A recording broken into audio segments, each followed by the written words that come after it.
All right, everyone. I think we are live. Oh, that's exciting. Let's doing this a new way. Right. I'm trying to see how.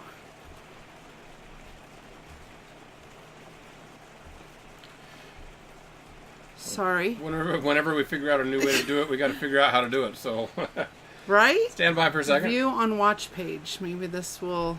Hey. Wonder how much lag is going to be with this one.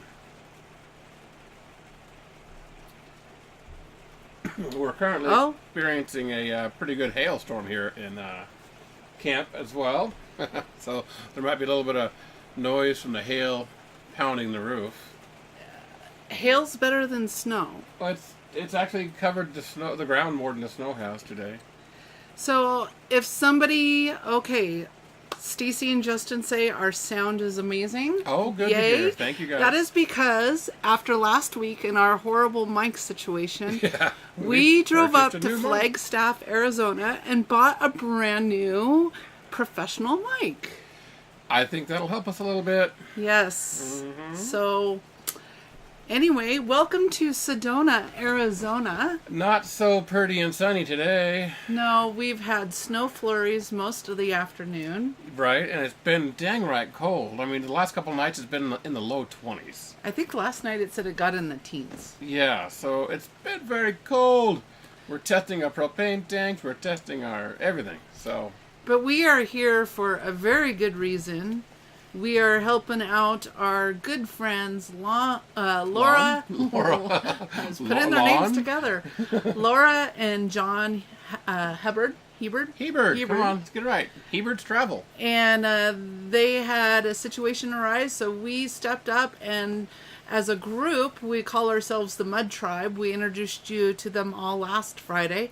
Mm-hmm. We have been working all week getting them set up with their solar. Well, we can't say we've been working all week. No. We've only put about 2 days of work into it, and quite a few play days and other days and this and that. So, but our goal and purpose here is to get the Heberts all solared up with new solar panels, new inverter, new batteries, and a whole great system. But let's save that for after our main talk that we're going to talk about today.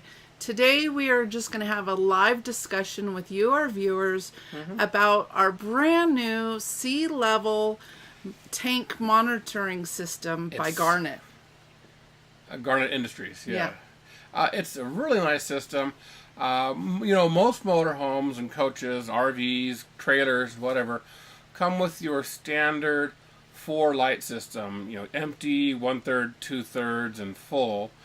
And you really have a difficult time deciphering how much tank capacity you have used or how much you have left. It really was a guessing game for us. And as soon as we hit, when it hit 1/3, we'd get really nervous. On our freshwater. On the fresh. Yeah. And vice versa on the gray and black. Mm-hmm. And with this new system, oh my goodness. It measures down to the percent of tank left, and in the video that we released on Monday last week, you saw the install, and I explained how the strips and everything worked, and we've been using it now for about 2.5, 3 weeks. 3 weeks. We've gone through a dump, and I actually used our we did a fill yesterday. We used our bladder to fill the fresh water yesterday, and man, that thing was working great. I was able to press the monitor button on the fresh water tank, and I could see, as the pump was pumping the water in, I could see the percentage of water rise. One thing to know, our fresh water tank is a 100-gallon tank. So our fresh water, we can literally monitor by the gallon, because 100% equals 100 gallons. And so far, that's been pretty accurate. When we were empty, when we had an empty water tank, it read 0. And we went and filled it up, and wow, it read 100%. So I guess we positioned the sensors correctly, so everything was reading correctly. So that was kind of nice. And now with that, we can also judge how much we use for showers, how much water the dishwasher uses, how much water the washing machine uses, how much water is in the bladder when I refill the tank. So we can really get a very accurate measure of that water use. It's really nice. One thing I will say is we've been sitting here in Sedona. We moved here not this Monday, but last Monday. So we are 12. Monday will be 2 weeks. We're 12 days in. And at this point, with our old monitoring system, we would be getting nervous because we never took our tanks beyond 12 days. Right. And I believe right now we're in the 60s capacity with our gray and black. Yeah, I think it's the upper 60s.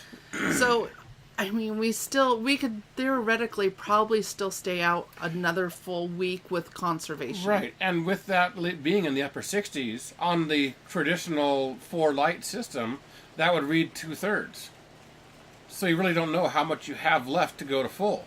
So we actually have quite a bit more tank left. So it's extending our stay, but the other thing limiting our stay is the National Forest Service recommends you only stay in one spot for 14 days. Yep. So with that, after 14 days, bye-bye. We're going to move. Yeah. So we have a couple questions that people left in comments for us since Monday. Mm-hmm. I'm going to read them to you. Since this is a live video, I don't have a way to put it up on the screen. And then if you could answer them, and then maybe we can get some of our viewers watching to pipe in any questions they may have. Because to be honest, we only had 2 questions asked. Mostly it was great install. So yeah, it was a great video. We had some great positive feedback.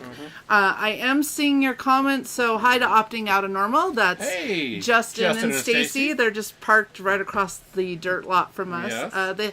The Hebbards are online as well, as are Andrew and Ricky with Pulling on the Road. All right, we have our whole family. So our whole camp is on. Welcome. However, we also have Dusty Roosters, Allison, Brian, and another comment. Oh, it's Laura and John. So we are seeing your comments, so keep them coming. Good. Question number 1 comes from William Kaiser. Hi, William.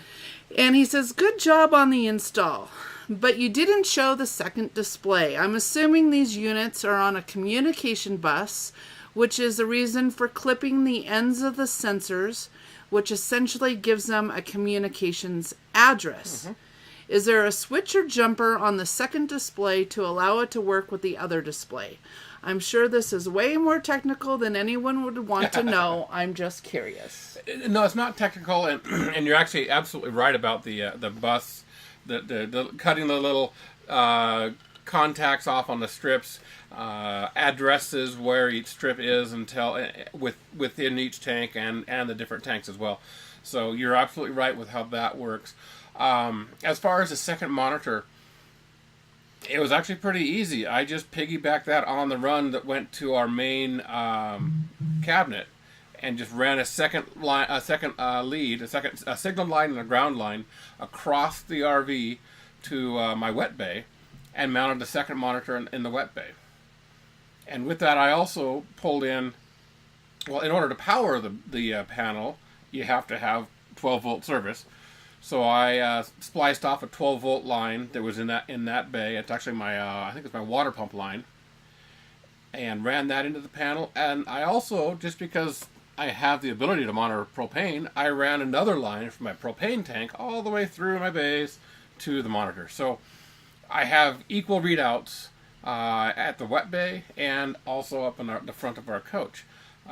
It didn't make the video just because it was getting kind of lengthy. And I think what we'll try to do is get some photos of it up here pretty soon. Maybe somehow attach photos in the comments. I don't know if we can do that. Maybe on our Pauhana Ohana fan page, Facebook group page, we can put detailed photos, or even the clips that I did not edit in. Our video was 20 minutes long, and I did not want to go any longer. I think it would be pretty helpful if we could put a clip of the video up.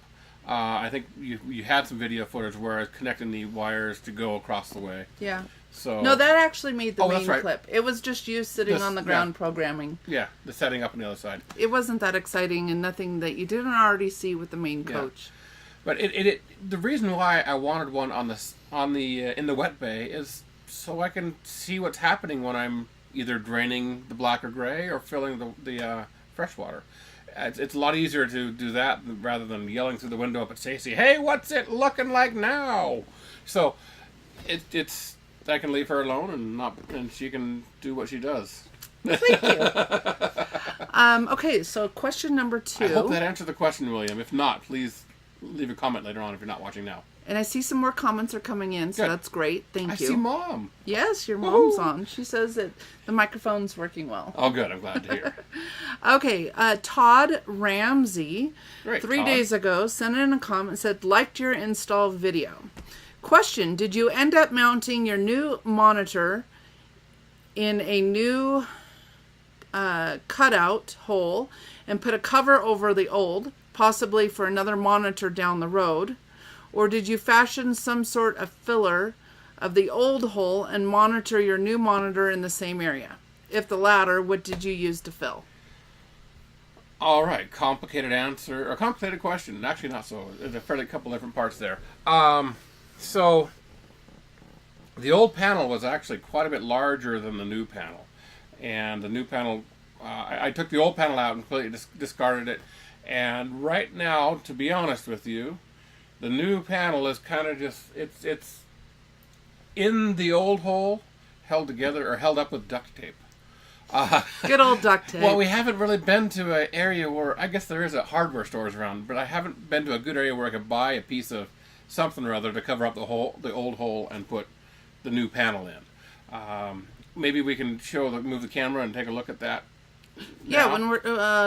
when we're done with questions. Okay, sure. Yeah. So towards the end of the video, or towards the end of this, we can move the camera and I'll show you exactly what we did up there. It's easier to look at than actually explain. Because right now our camera and laptop are tied together, so yeah, don't want to mess up the shot until the end. So okay, but we'll get it all finished up and looking pretty here pretty soon. Yeah, it's just duct tape. Yeah. So we had a question. Yep. The snowflakes are huge now. My gosh. So the first question is actually from across the parking lot. Oh, great. John and Laura says, would you recommend John install these on our rig or hire a pro? You know, if you have access to your tanks, it's not very hard. It's a little bit time consuming, tying all the wires together and this and that. But you don't have to run wires completely through your rig from your tank to your monitors and all that. You use the existing wiring that was in the rig already. The biggest part with fifth wheels and some other towable trailers is you may have to access the tanks by taking the coroplast down from underneath the rig itself. And that's probably the biggest challenge. But John, I have full confidence in your ability. I know you can do it. Wonderful. Mm-hmm. Okay. Brian Hedrick says, want to get these monitors as soon as we can. Right. Still trying to finish our purchase of our coach. We have no idea what we are doing, so these videos are great. Good. Thank you. And then... Okay, so that wasn't really a question. So yeah, Brian, let me just elaborate with that a little bit, Brian. Some coaches, I'm not sure what you're looking at, but some coaches, generally the higher end ones, will have a monitoring system very similar to the SeeLevel already installed. So you want to look at that too before you go ahead and buy. Make sure you have the coach before you buy the SeeLevel, just to make sure you're not buying something you don't need. Another question. Where to go? One moment, it was sorry. right down below. Brian, right there. Dusty Rooster. Dusty Rooster? Ooh, he's not here because he wouldn't be Dusty. Did you mention in the video how much the whole monitoring system cost? If yes. you did, we missed it. Could you please tell us again?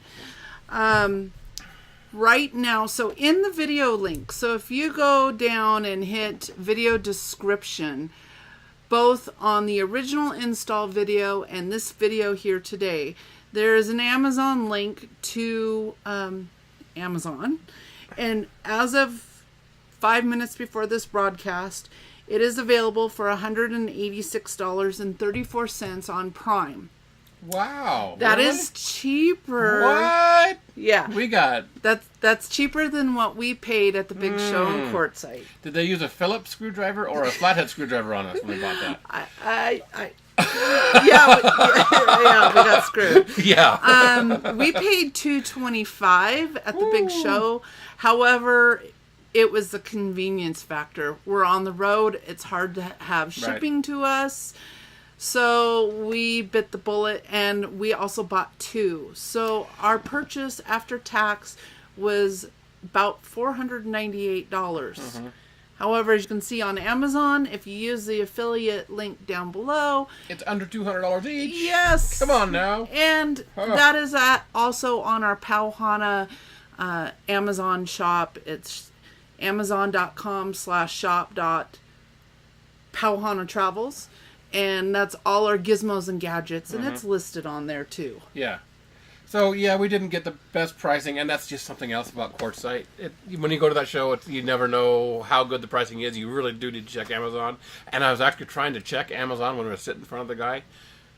But the reception, the service was so slow, and it didn't work. We couldn't check. No cell signal. So you can definitely get it way cheaper than we did. But I think in the video I explained why we purchased 2 systems and all this and that. And I don't regret it. It is a convenience thing, and it is nice to have. So Mom just said, "Is it snowing?" Yes. Oh my gosh, it's snowing heavy. Okay, I'm gonna go turn the camera. Gary, you tell me if... It's snowing real heavy. You just turn it to the outside the front window. Hold on. Yeah. What'd you do there? Just so you can see more of a live shot. Oh, okay. Loosen and loosen. I gotta find the right one. Twist that knob and twist that knob. Nope, it's the third one. Oh, the third knob. Yeah, aim it out the front window and up a little bit. Let's see if I can... Yeah, we got a wide-angle lens. There's Hold not on. much zoom. Oh. The lamp's in the way. Hold on. And let's remind you, we're here in Sedona, Arizona right now. I can't move the lamp because it's tied down. But yes, it is snowing. Tap the focus screen. Oh, it's focused. Yeah. So. Yeah, it's snowing pretty good right now. Yeah, it's not our desired climate at this point. We'd rather be a little bit warmer and sunshine and all that, but yeah, not happening. Okay, back to so I can read everyone's chat. Oh, you needed to put. Oh, there it goes up a little bit. That's fine. Okay.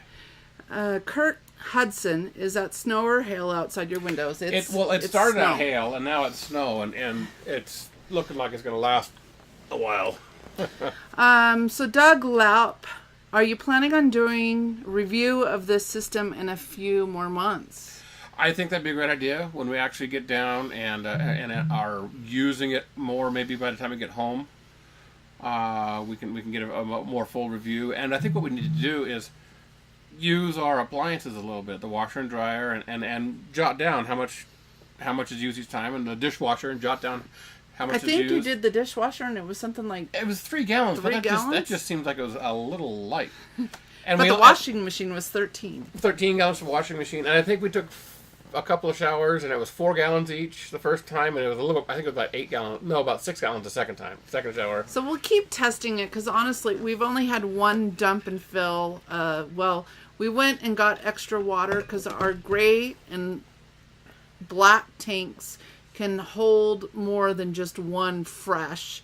So we went and got more water yesterday morning, and that will tide us through until Monday when we leave and head to our next destination. Right. All right, and then the last comment is just from John and Laura. The entire ground is covered now. Yeah, there's snow all over the place. This is it's not what we want, folks. We don't want snow when we're traveling in the south. But we are at 4,400 feet, so I guess that's what you get when you're in the low-lying mountains. Oh, where'd we go? I don't know. Did we die? Hold on. Uh-oh, stand by. No, we're still 18 streaming. Minutes, still streaming. It says we have a bad stream. Oh, and all the stuff's on. Do you want to go see if the booster's still on? Yeah, it's on. All 4 lights? All 4 lights. We're on AT&T or Verizon? We're on AT&T. I think the snow's messing with us. Oh, it's good. It's showing LTE 4 bars, so it's not us. Well, hopefully you guys are still seeing us fine. I hope so. I'm not... You're good. I hear and see you. Okay, thanks. We did this a whole new way, and so we just weren't quite positive. Yeah. But other than that, Sedona's been great. We've been kind of stuck inside this past week and a half. We've had a lot bad of weather. a lot more bad weather than we expected. Windy a couple days. Yeah. And it's just been really cold. And we have the clothing for the cold, so it's not a big deal.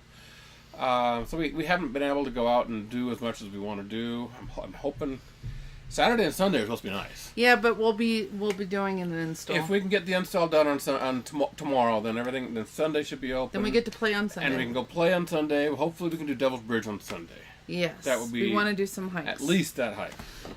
That's most important. And then also, please stay tuned for Monday. Stay tuned on Monday on all our social medias. We have a very big announcement that we want to share with all of you, our Pauhana Ohana. Yeah. Can't talk about it right now, but just be sure to check in with us on Monday. It won't be early Monday. I'm not sure exactly what time it'll happen, but sometime Monday there will be some sort of big announcement that will be very exciting, and you will all be excited for us. And okay, that's there's enough. There'll be a lot more Pauhana ahead of us. That's enough. All right, guys. Well, I don't see any other questions really coming through. Keeps freezing up on this end with Brian Hedrick. Yeah, I think the snow is really messing with our live feed, so I want to just keep this short and sweet. And thank you all for joining us tonight for this Friday night live chat. We'll see you again next Friday if we're in a space that has good internet. Right. Until then, I think we have travel plans on Monday. Not sure exactly where we're going to go. We're going to be headed towards Las Vegas. Yep, I think we'll somewhere probably in that area. A couple days to get there, something like that. So if you see us on the road, give us a honk, give us a wave. If you like this video, please give us that big thumbs up. Yep. And you know what? If you didn't like it, give us a thumbs down. It's I don't okay. care. It's fine. Leave us more comments. We'd love to interact with you, our audience. On YouTube and Facebook, and there's also Instagram photos and all that stuff. So please go to all those different formats and I'm getting a little more active on Twitter. Yeah. I'm trying to tweet. Yeah. All right. What it is. Look for the hookup with the solar guy. Thanks for the hookup with the solar guy. We'll be contacting him, not to change the subject. Oh, good. Okay. But what do you think about instant hot water versus hot water? Instant hot water takes a lot of electricity to use. If you're boondocking, a lot of electricity and one little bit of time is difficult to do. We don't have an instant hot water heater, We've got a gas-powered hot water heater, so it's great. In our situation, I would prefer gas over the instant hot just because of the power draw. We boondock. We live off of solar. We haven't been in an RV park or plugged in for 68 days now or something like that. I think it's more. Yeah, 70 days, something. All right, let's wrap up. We started the wrap-up process. Oh, we're wrapping up. We're gone. All right, guys. Thanks for joining us tonight, and until next time. Pauhana. Pauhana. I have to figure out how to turn this off.